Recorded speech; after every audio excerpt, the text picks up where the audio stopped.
comprehensive news source for the world's progressive community. We're moving forward, and we hope you're coming with us.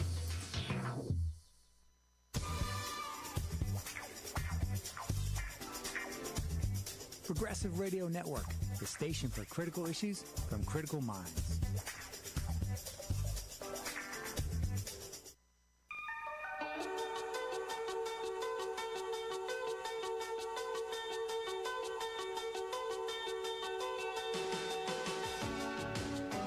Live from New York, it's the Gary Null Show. And now, your host, Gary Null. Hi, everyone. I'm Gary Null, broadcasting live from our studios in New York City, and I'd like to welcome you. This is going to be a very empowering hour, starting, of course, with the latest on health and healing. I'm going to share some insights on ways that we can all slow down our aging process, even repair damage from mistakes we've made in our life, like drinking or smoking or drugs, or eating a meat-based diet or a lot of sugar or soft drinks. And then we're going to look at foods that can make a difference every day, like walnuts. What do they do? Well, there's a whole lot of studies on walnuts showing it can help you prevent a heart attack, have a healthier heart. Lots on health and healing today. A little piece on the environment. And I'm adding something new to my website starting later today. It's for those who are kind of out of the loop on what's happening around the world. Every day, I will post all the major weather events. For example, in far eastern Europe, there was such severe fires that engulfed a whole town. Not a word in the major media in the United States. And you'll actually see the photographs of balconies and houses and apartment buildings all in flames. And this is in Croatia. Beautiful, old world community. They weren't prepared for it. But also we have fires in 22 states in the United States. And in Canada, we have a lot of listeners from Canada, huge fires. I mean, it looks like something out of a war picture. Apocalypse Now with huge napalm, except it's not napalm, it's a huge boreal forest going up in flames. And once it starts, it goes. Also, just imagine if someone told you in California, just California, no other state, every 24 hours, how many trees die? All right, every 24 hours. Now let's say you got 365 days in a year. What if I told you you're losing almost 300,000 trees a day, every day, over 100 million a year? Seems almost unfathomable, and that's just the beginning. If it continues to accelerate or even go quicker than what it is now, California, you could be without trees in another 10 years. And the trouble is, if you don't have those trees, then you have a lot that's going to burn. So I want to bring you up to date on every weather pattern. Why? Because it's important you realize how serious global warming is, what we should do about it, what are our positive contributions, and what can I personally do about it, each and every one of us. And there are things we can do. I'll get to that a little later on today. Also today, I'm going to give you a larger overview. I'm going to go through several stories, not the whole story. I'll play some video clips, but only a couple minutes. I'll read some articles, but only a page or two, to give you an idea of what you should know about that you may not know. For example, today from constitutional attorney, one of the best, right up there with Danny Sheehan, John Whitehead. He's written a report about obey or die. What happens when the police pull you over for any reason? What happens when you're not prepared to know what the response could be? So I'm going to quote him and then talk more about that. Max Blumenthal, one of the most respected true journalists in the United States, is going to be in a discussion with Tucker Carlson, talking about something that this should be talked about on liberal radio, but isn't. Why? So I'm going to take you through a lot of different areas, like hiding U.S. lies about Libyan invasion. I'm going to give you information there you haven't heard before. And while attacks in Israel make headlines, humanitarian crisis in Gaza is ignored. So we're going to bring you information that I believe that everyone should be aware of. What you do with it is up to you. I believe in freedom of choice, but how can you do anything if the information you have right now may be biased, may be propagandized? And I'll also today invite one of our scholars and our executive producer, Richard Gale, on air to show you what we do to try to make sure that we vet everything that we bring to you every day. In fact, that's one of the reasons that in 743 personal articles I've published in major publications around the world, I've never had to correct a sentence. People don't know what goes on behind the scenes. Well over $1 million spent with lawyers vetting every single line. Every single thing is said has to be proven, same way with documentaries. So we'll share that. So we have a lot to share. Let's begin. I'm always asked, well, Gary, if I can only do a few things, what can I do? I'm 55 years old. I'm now seeing my hair coming out. I'm beginning to see some of that crepey skin around my knees and under my arms. And Gary, I used to never have fatigue. Now I'm just fatigued a lot. My gums are receding. Is there anything that can help this? And what you don't want to do, you don't want to oversimplify it. You don't want to get into that game of I'm not willing to make major change, but I want something that's going to make major change. Make it simple, make it inexpensive, make it easy. Unfortunately, you would be lying if you said, oh, this is easy, this is simple. It's not. To be healthy means you have to be diligent every day, 7 days a week. It means you have to be doing everything right all the time. Now, no one's going to do that. Most people would not do that. But as long as most people are making an effort, at least the process of disease will take longer to manifest, and the processing of wellness will be more what you're experiencing. And that's what I want to see. I want to see everyone live a longer, healthier life. So I'm just going to take 3 nutrients today and why we should be consuming them on a daily basis. Let's start with grapeseed extract. Now, if you're eating seeds that have grapes that have seeds in them, or blending them in a blender, that's terrific. You can chew them, but you can get a lot more in if you just throw, let's say, a pint of grapes, because they're mostly water, into a blender.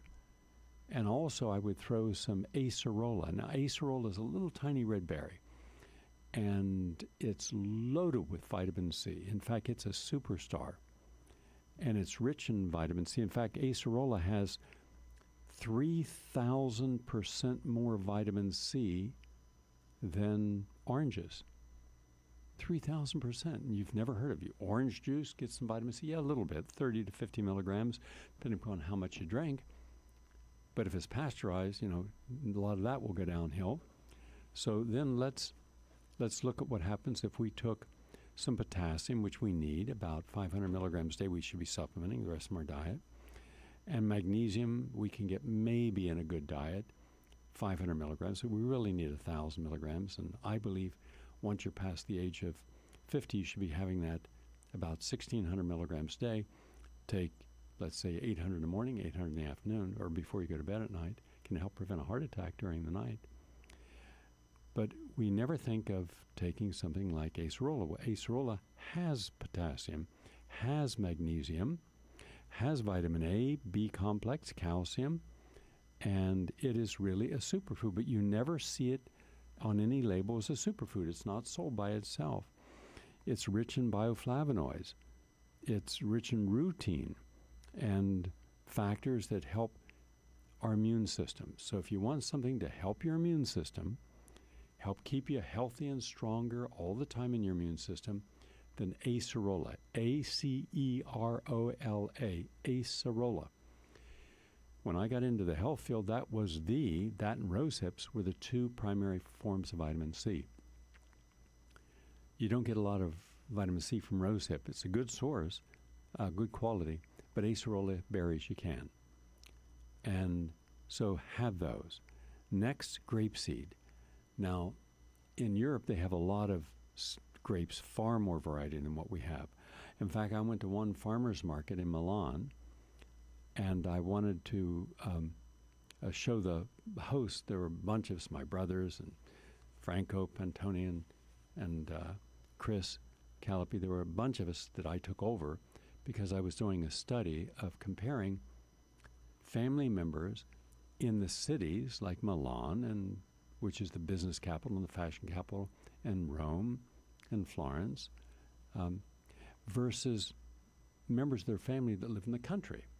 I wanted to see what was the difference. And it was a wonderful study because without exception, the family members that stayed and lived in the country were healthier, did not have the stress-related diseases, they didn't have high blood pressure and diabetes, and they lived at a completely different pace, very unstressed and happy, where the ones who lived in the cities who had higher education were generally in professions that they were successful in and made good money. In fact, I stayed in one guy's apartment for the day and that night, and it was huge. But from the outside, and this is true all over Italy, from the outside it's very deceptive. You just see a door, right, and a wall that's rather plain. And it's like New Orleans, the French Quarter.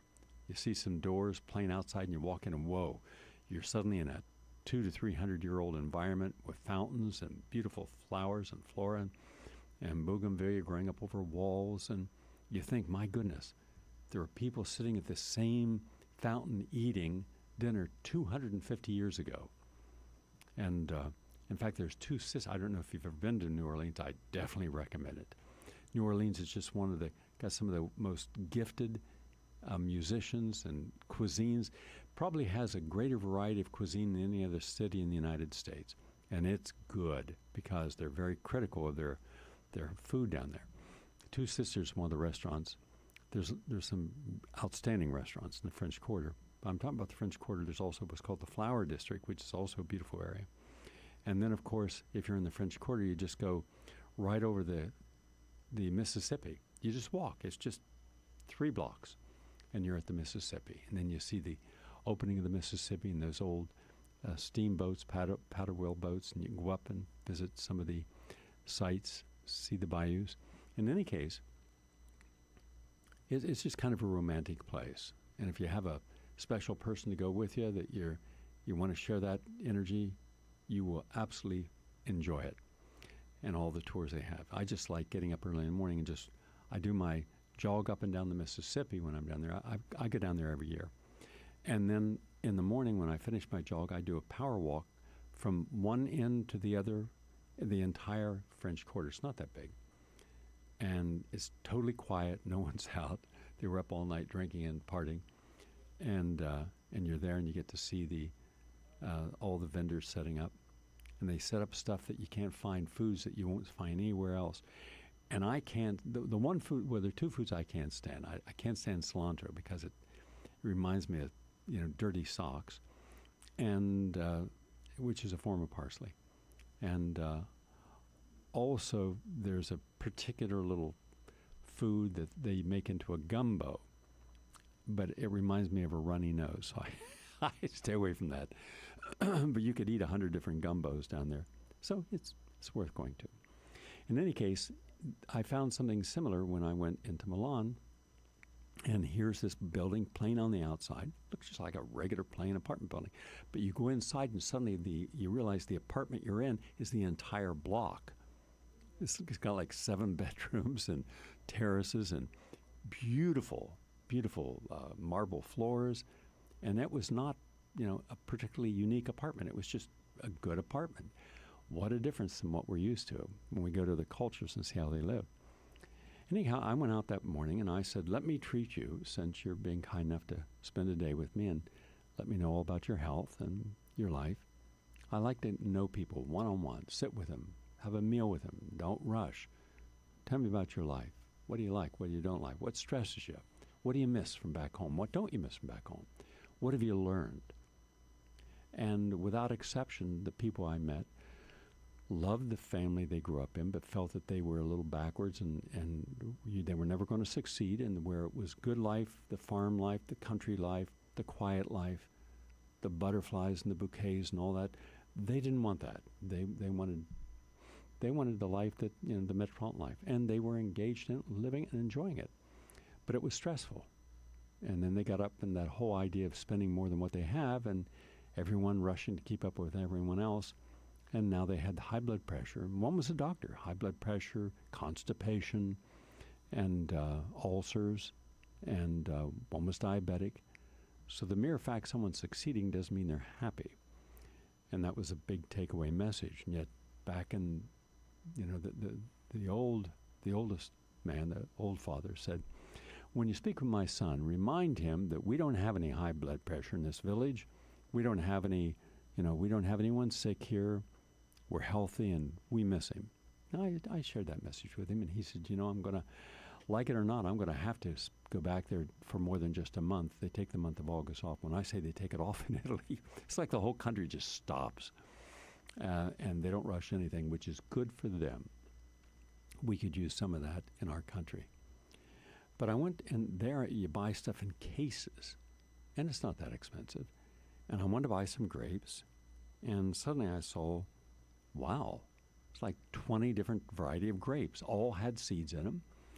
And so I bought a bunch of grapes back, and I treated them. I said, I want to cook you an Italian 12-course meal, but done my way, since you were gracious enough to prepare a wonderful meal your way. And so I made them a wonderful, as I'm a chef, I made them a wonderful meal using vegan, using different sauces for everything. And it was just so much fun. If you haven't had a chance to get off the tourist path and go to a country and see how the actual population lives and where they eat and the foods they eat, that's what I would suggest. Anyhow, back to grape seed extract. So when you're eating the grape seed, that's where most of the energy is. That's where the power is. That's where the healing is. The grape skin and seed is 90% of the value of a grape. So when you're having seedless grapes, you're not getting that value. Now, since ancient times, ancient Greeks, for example, used grapes and grape leaves and the sap for health purposes. And grape seed extract was really only discovered in the 1970s in the United States. We didn't know that those seeds were healthy. We didn't know those help reverse the aging process, slow down the aging process, repair your damaged DNA. We didn't know that, but now we do. And that's why I'm suggesting every day get grapeseed extract into your diet. And it comes in various forms, and it helps your veins. If you have varicosities, it's terrific for poor circulation to the legs. If you have intermittent claudication, which is painful calves, if you have spider veins, if you look down at your feet and they're like little purpley, splotchy spiders, that's because of lack of venous circulation. The veins going down, venous circulation, the arteries carrying it down, the veins bringing it back. And you have all these little flaps that can stop the flow of blood and release the flow of blood, and those should be constantly supplying blood. But they don't always work, especially if you're sitting. Because remember, when you're sitting, your leg goes out and down. That's like putting a crimp into a water hose. You got to let that leg, stretch your legs out. Every half hour, if you're at a desk, stretch your legs out as far as you can, then curl your toes back towards your body, hold it for 10 seconds. Now push your toes like a ballerina up on her toes. Push your toes clear forward as far as you can, keeping your legs straight. Hold it for 10 seconds. Then do that for 10 times. And that way circulation gets back into the legs, and that can help you. Well, the grapeseed extract can help take away a lot of that. It helps in wound healing. It reduces inflammation. So everyone I know who I'm counseling who has any kind of inflammatory condition like fibromyalgia, arthritis, bursitis, lung infections, congestive heart failure, memory loss, I make sure they're getting about 100 milligrams a day of grapeseed extract. And It's all good. That's important. Now, another thing I recommend every day, and there's at least 6,000 studies in the mainstream peer-reviewed journal on resveratrol. Res, R-E-S, vera, V-E-R-A, troll, T-R-O-L. Resveratrol, again, comes from grapes. And it's a molecule found in the skin of red grapes. Why is that important? It prolongs your life. Big time. I make sure every day I get my resveratrol, and I want you to get at least 100 milligrams a day. Now, if I would counsel you and you were sick, you'd be taking a lot more. But for the average person, 100 milligrams is fine. Researchers know that it confers effects because it activates an enzyme called STRT1, which plays a role in extending our lifespan. And studies show anti-aging, anti-inflammatory, anti-cancer, and pro-cardiovascular health with resveratrol. And it was very popular in Bordeaux and in Tuscany and in rejuvenating. And they take anti-aging grape barrel baths where they warm a jacuzzi-type whirlpool filled with grape residue and essential oils. And these treatment takes care of a lot of the youthful appearance. You don't get any of that in the United States. But resveratrol also is very important in detoxification. So if you want to detox, especially if you've been drinking alcohol or smoking marijuana, because when I work with people who smoke marijuana, there's a gold glucose poisoning that happens in the brain. And so you're very clear on this, because sometimes people choose to hear by filtration what they want to hear instead of what I'm actually saying. I'm saying I believe all drugs should be decriminalized. I believe every person in prison for use of drugs should be let out and their records expunged, so there's no record. I believe that also there should be counseling centers set up in every city in the United States with a protocol, and I have that protocol, I'm happy to share it with anyone, of how to naturally detoxify drug addicts. I was the head of addiction control through Trafalgar Hospital when it was one of the city's few hospitals that provided methadone, but I didn't like methadone. It's still an opiate. It still is addictive. So getting off heroin, getting on another opiate didn't make any sense to me. The fact it's less toxic is no answer. So I created a holistic protocol to get people off all drugs altogether. And I work with thousands of people and did so. And so understand that depending upon what susceptibility a person has and how much marijuana they smoke, you can cause delusional psychoses, paranoid conditions that are not always transient.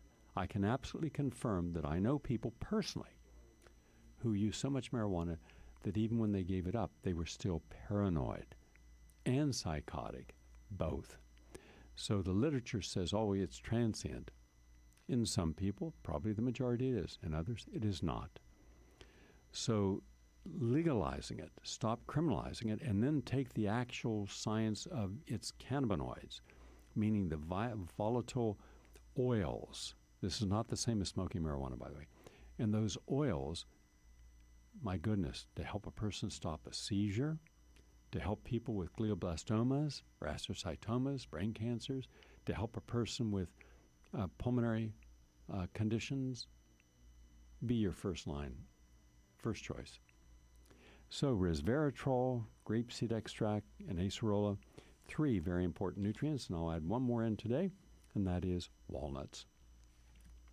From the Shenzhen Center for Disease Control in China, a study that was published in a mainstream peer-reviewed journal shows that walnuts lower cardiovascular disease and also boost your endothelial function.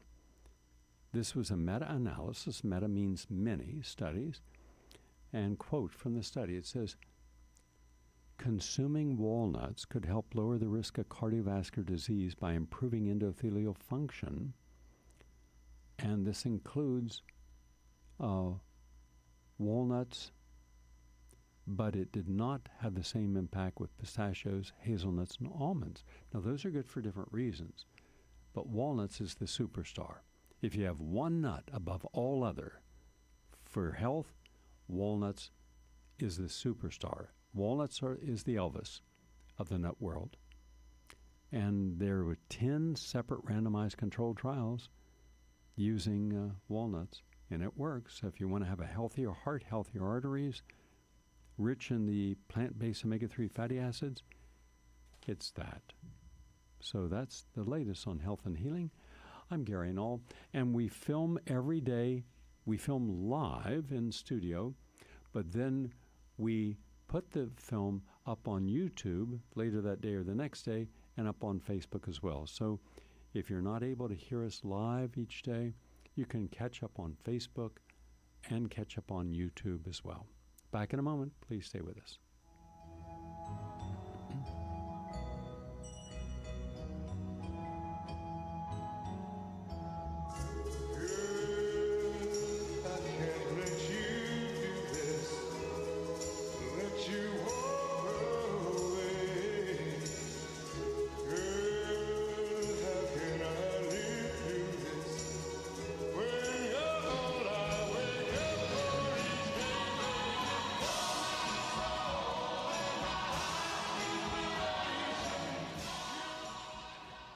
Nice to have you with us, everyone. This Saturday, 3 o'clock to 6 o'clock, I'll be doing a special webinar on menopause, perimenopause, and post-menopause. How to save women's lives. From breast cancer, the symptoms that are irritating, transient, but sometimes they can last years, weight gain, emotional mood swings, loss of hair, loss of the eyebrows, loss of gum health, bone health, libido, all those can be reversed. So that's, go to GaryNall.com to get more information on that. Now, I want to share some things that are important, and then we're going to have a discussion on this. Then I'm going to also have a newsmaker on, Professor Michael Hudson, to talk about why it's important to have more than a two-party system that is supported by an oligarchy and a deep state, and why we need multiple voices. And it's okay that these voices can clash or hold difference of opinion, but at least know that you should have other people's coming into your life to share, and then you can determine over a period of time which are credible and which are not, which are reasonable and substantiatable, and which are just blowing smoke. And Michael will help us on that. We're going to show you the truth of the economy and not the lies. But first, I believe that we are well into a full-fledged police state. I believe that those of us, I'm going to be somewhere up at the top of that list, are considered a threat to virtually all the major institutions because we don't accept what they say without verification, and more often than not, we find they have lied to us. And so we therefore present alternative information. As I've been preparing and sharing information, all documented, all correct, for example, on health. I haven't had to retract a single sentence or article, book, nothing, because we just don't make stuff up. It's not an opinion, it's scientific fact. And yet imagine what it does if I'm suggesting that the number one thing in the world, and it's true, this is absolutely true, if there's one thing in the world that can help us slow down global warming, can't stop it, but slow it down and lessen its impact, is go to a vegan plant-based diet. That, all the science in the world supports that. There's no science that says, yeah, eat more meat. We need more methane, and the methane is going to, what? Methane is going to contribute to global warming. But now imagine taking that truth and then making it a reality. Yesterday afternoon, I filmed a doctor here. And it was the final filming before we release in the next month or 6 weeks our newest hard-hitting documentary. And this is not a feel-good documentary. This is most really hard-hitting ones. But it's a truth we need. And he said something at the beginning of the interview, and I wasn't filming him yet. I wished I had have. And he just looked up at me, and he said, Gary, the truth doesn't count anywhere in America today. I said, what do you mean? He said,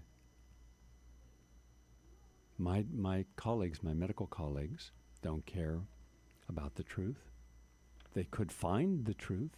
They don't. The truth that they want is one that, as long as they're complying with what they're told, they're happy. They're going to go along with it. They're rewarded for their compliance. I, on the other hand, he's talking about himself. I am criticized, ridiculed, mocked, and attacked for my opinion, even though my opinion is based upon facts and theirs is based upon propaganda. So where does the truth come into this? I said, well, instead of being negative about it, why don't you look at the fact that there are a lot more people than what you might suspect who want to hear the truth also? Probably, I'm going to say a good 10% of the American population are definitely interested in not the official line, the official story, in anything, but rather the truth, wherever it comes from. And I gave him some numbers at the Progressive Radio Network that support that. We're the number one go-to place in the world for progressive information and challenges and calls to actions and documentation, because anytime there's a family that has had a child that's been injured by vaccines, they come to us. We also recommend Barbara Lou Fisher and many other, Louisa Bacchus and other organizations who've been damaged, but we provide the actual science because others are not scientists. They wouldn't necessarily be able to collect all the information or read it and, as we do all day, every day. So we know how many people are out there. I'm going to guess right now about 30 million Americans. That's a lot of people. 30 million Americans thrive on the truth, but you don't hear about them. And I said, so don't be discouraged because the people you associate with are not wanting your truth. They have their own. So I believe that the media only shares what is in its best interest when it could be otherwise challenged. So as long as it's not threatened, it'll present a story to you. And it may be objective, it may be honest. But boy, when there is any money involved, when they could lose a major advertiser giving them hundreds of millions of dollars a year, you can bet that they're going to side with either self-censorship or presenting the argument in such a way that there's no way the public would know the truth. That said, I've been posting on a regular basis those innocent individuals who have been assaulted, tasered, or killed when they were not armed, they were not provocative, they were even compliant. And I have to ask, how did we get to this place?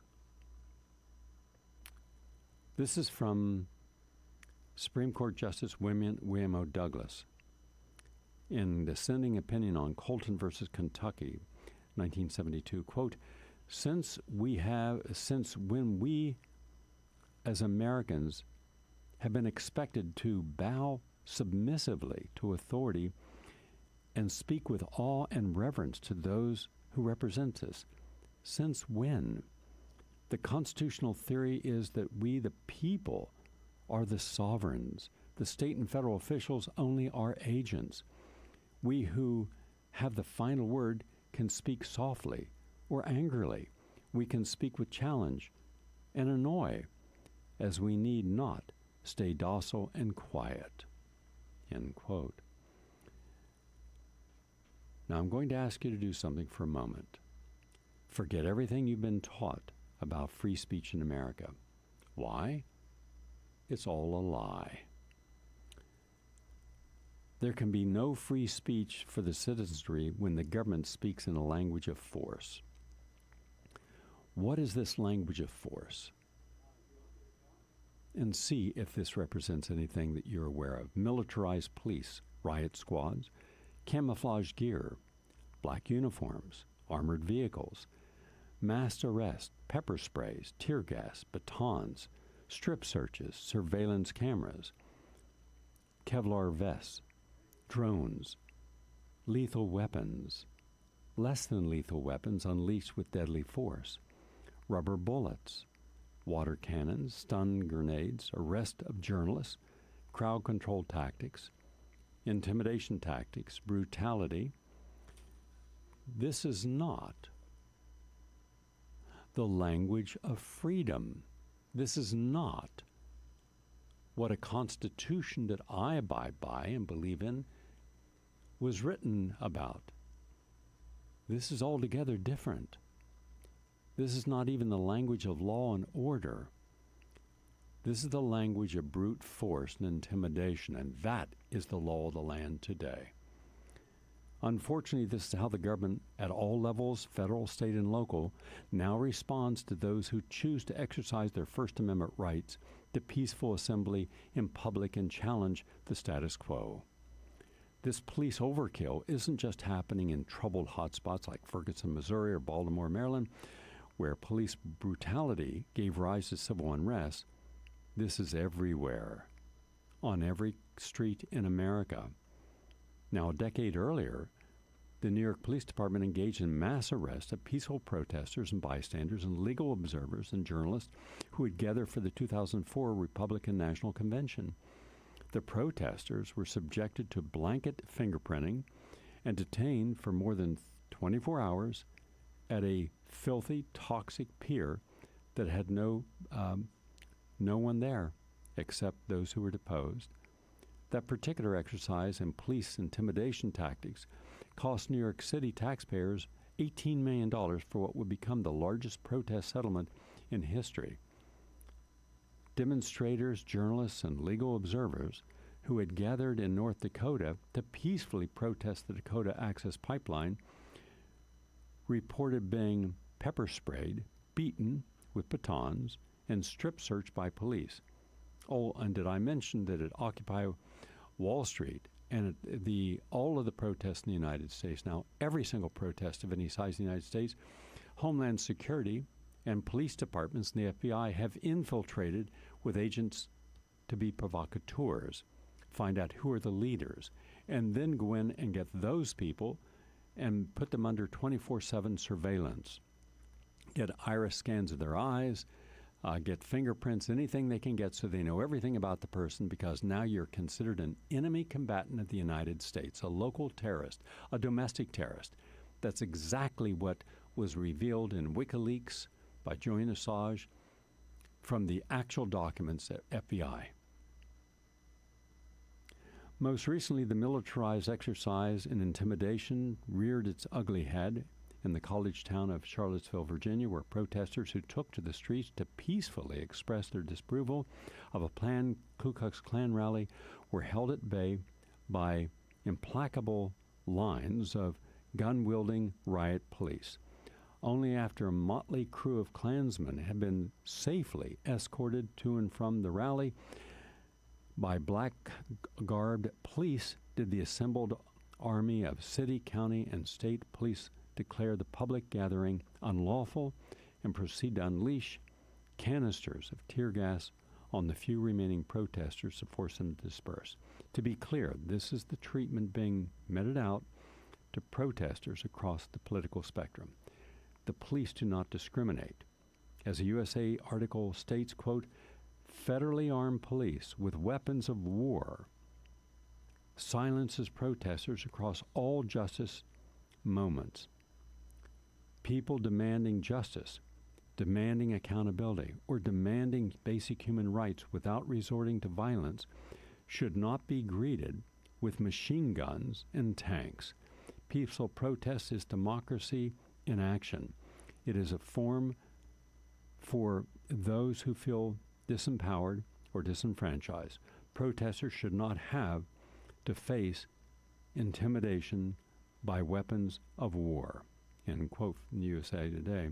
A militarized police response to protesters poses a danger to all those involved, protesters and police alike. In fact, militarization makes police more likely to turn to violence to solve problems. As a recent study by researchers at Stanford University makes clear, quote, when law enforcement receives more military materials, weapons, vehicles, and tools, it becomes more likely to jump into high-risk situations. Militarization makes every problem worse. Even the color of a police officer's uniform adds to the tension. As the Department of Justice reports, quote, some research has suggested that the uniform color can influence the wearer, with black producing aggressive tendencies that may produce unnecessary conflict between police and the very people they serve. So, you want to turn a peaceful protest into a riot? Bring in the militarized police with their guns and black uniforms and war zone tactics and comply or die. Ratchet up the tension across the board. Talk about what should be a healthy exercise in constitutional principles, free speech, assembly, and protest, and it turns into a lesson in authoritarianism. Mind you, those who respond with violence are playing into the government's hands perfectly. And I want to tell you that I am completely against anarchists showing up and burning cars and looting buildings. Did you ever stop and think, whose car is that they just burned? Was that one of the oligarchs? Was that Bill Gates? Was that Warren Buffett? Was that George Soros? No. It's just a person who's now got a torch car, a small business. And you go and you destroy a business because you're angry? And then you hide behind a mask that you're wearing, and now the people see you in burning and looting. They don't see the legitimate nonviolent protest, nor do they understand the message of that protest. I never will forget it, but I've led over 100 major protests. And up at Indian Point, we were able to get the media there. And all of us who wanted to have it closed, Harvey Wasserman and all the others who had worked so diligently in closing nuclear plants, and we had brought people in from around the United States who were going to give their message, and we were all prepared. And I'm guessing about maybe 1,000 people from my audience were there. And suddenly some guys went out and started laying down in the road, right in front of the police. And I walked over and I said, hold on, fella, what are you doing? Well, we're going to show and they're going to arrest us. I said, and you know what all these camera crews going to do? They're going to film you yelling and screaming and be arrested. And all these people that came with a legitimate message about what's wrong with Indian Point, what's wrong with all nuclear power facilities, and handing out literature and documentaries, no one's going to pay attention to that story. So is that your intent? To have you being arrested on camera and everyone else had spent over a half year planning this? I said, so I'm going to make it clear. I'm going to go over to the microphone and say you're a provocateur, and if you want to be arrested, that's your business. So I went over to the state police guy, and I said, this guy is not a part of us. He does not represent us. So I went over to the media. I said, that man does not represent us. Now, I know, I've been around long enough to know that every single demonstration has provocateurs. Every single demonstration. There's not one. And you think at a meeting of a national board or a local station board you don't have provocateurs, then you are more than naive. Everyone that represents a threat to the establishment is going to have infiltration. And then you wonder why nothing ever works, and there's never agreement, and you're always in trouble and debt. Well, that's one of the reasons. So after I spoke, and I got the mic, and I told people, and then suddenly no one paid attention. So it's his right to get arrested. Go ahead. But you don't speak for us. And we have to start having some real mature adults, and especially getting people from the older generation who've been around a while instead of being excluded like, oh, you're too old, we're young and hip. No, you may be young and you may be hip, but you don't have the knowledge and wisdom of decades of civil rights movement and decades of women's movements and decades of human rights movement. And it wouldn't hurt you to lower your ego, your narcissistic sense of self-importance, and realize it doesn't hurt at some point in your life to allow people who've had that experience want to help you and work together. This whole generation fighting each other has got to stop. It's counterintuitive and counterproductive. We are all citizens of this country. We are all wanting to live in peace. We are all wanting equality. And therefore we have to cooperate. Well, we got good coverage that day. Outstanding coverage. And because that helped lead to the movement to close down Indian Point. So our efforts bore fruit. And there's more to come. But just remember, you do not always have everyone on your side. So we will not be silent. We will not be servile. We will not be compliant. It is our right to protest. It is our right not to be powerless in the face of overwhelming armed forces and military. And yet, when did it happen that we and the Democrats and the corporate liberals stopped protesting the militarization of our police and America becoming a police state? Because when you forget about those issues, you lose contact with your future. I'm Gary Null. Let's now go over and say hello to my guest, who's patiently standing by. And he has been on this program many times. He is Professor Michael Hudson, one of our nation's most finest and important economists, because he tells the truth. Nice to have you with us today, Michael. Good to be here. Michael's also the author of Killing the Host, How Financial Parasites and Debt Bondage Destroyed the Global Economy. His website is michael-hudson.com. Michael, I've invited you on for a simple reason. Just 2 days ago in the morning, when I was in the gym doing a workout, they had this television on, and it was on one of the major network economic shows. I think it was MSNBC or one of them. And every single one of the hosts said that the economy is great because all of the basics are there. Everything that's supposed to be right is right. The corporations are making lots of profit. People are being hired at record numbers. Unemployment's as low almost as it can get. And I'm thinking, they got to be kidding. The fundamentals, they're saying the fundamentals are there. The fundamentals are not there. So I wanted to ask you the following. Tell us about what they missed when they said America's economy is great, the fundamentals are all there, and unemployment is low, and we should all be very grateful for this huge 30% increase since Trump's election in the value of the equity market, the stock market. The forum is yours. Well, most of the reporters are very well paid and have a lot of money in the stock market.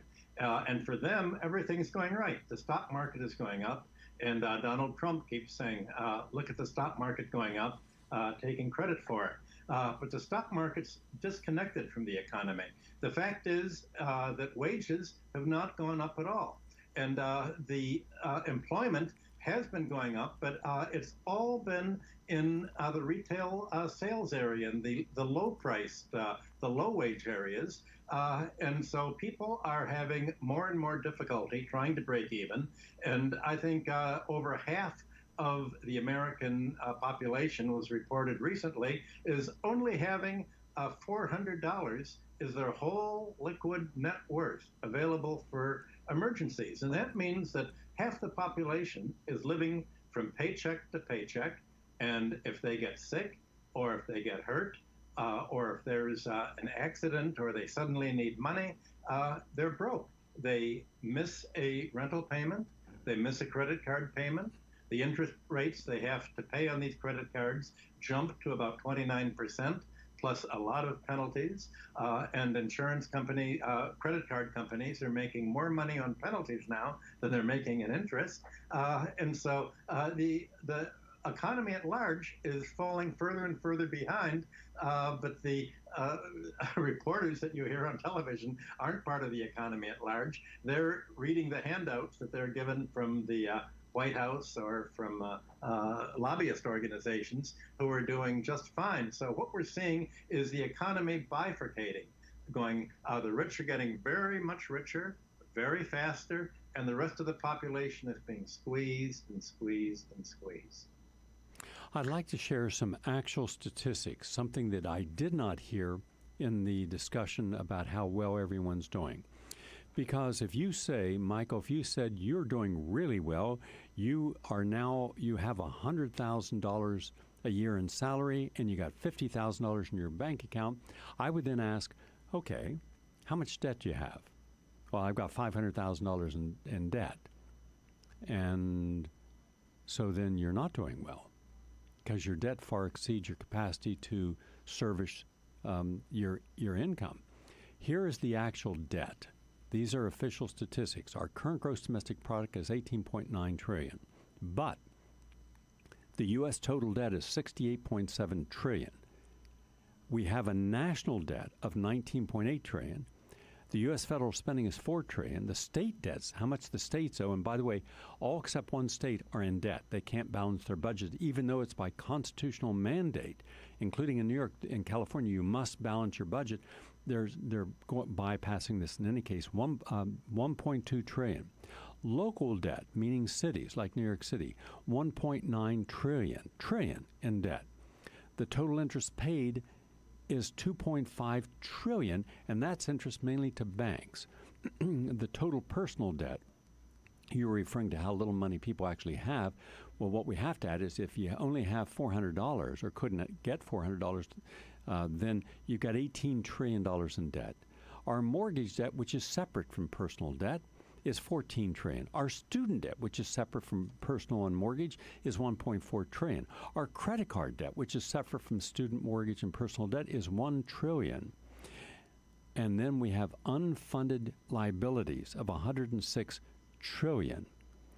Now, you add all that up, and we're at $200 trillion in total debt against an income of 18.9. That means that we have more debt than asset than any other country in the world. We're bankrupt. Now, but people who have money, and here's another figure. Our latest research today, Michael, showed that there's 10.2 million millionaires in the United States. That excludes their property, meaning they've got $1 million net without even counting the real estate. They have 4 people per family. That's 40 million people who are living well. So if you wonder who can afford these expensive restaurants and these designer gowns and these trips, it's the super rich. And they're the kids that go to New York University and go to other schools, and people have unlimited amounts of money to pay for them, and they're not using debt. Then you have, and here's the deception, you have 17.8 million professionals, lawyers, doctors, engineers, architects, professors, accountants. These are people who make between $100,000 to $500,000 a year, but live as if they're millionaires. Their kids go to the same schools, Harvard, Yale, go out, party, spend money.